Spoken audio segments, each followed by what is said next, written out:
అలా నీతిగా బ్రతికితే మనం ఆమోదించబడతామని బతకాలా? నో, ముందే ఆమోదించేశాడు. నువ్వు అలా బ్రతక్క ముందే నిన్ను ఓకే చేసి రాసేశాడు. మనం ఇంకా పాపులమై ఉండగానే మనల్ని నీతిమంతులని రాశాడు గనుక ఆ రాసిన వాని ప్రేమను గుర్తించి గౌరవించి ప్రేమను బట్టే మనం మార్పు చెందాలి. నీతిగా నడుచుకోవడానికి ప్రయత్నం చేయాలి, పోరాడాలి, ప్రయాసపడాలి. ఆ నీతి క్రియలతో ఆమోదం పొందుదామని కాదు, ఆయన కొడుకులం కూతుళ్ళం కదా. అందుకు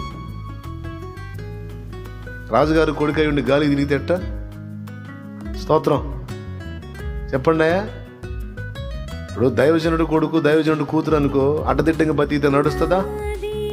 పాప వాళ్ళకి అడ్డదిడ్డంగా బతకాలనున్నా ఈ దరిద్రుడు కడుపును పుట్టా, ఏమి చేయతి కాట్లా, ఏమి చూడాతి కాట్లా.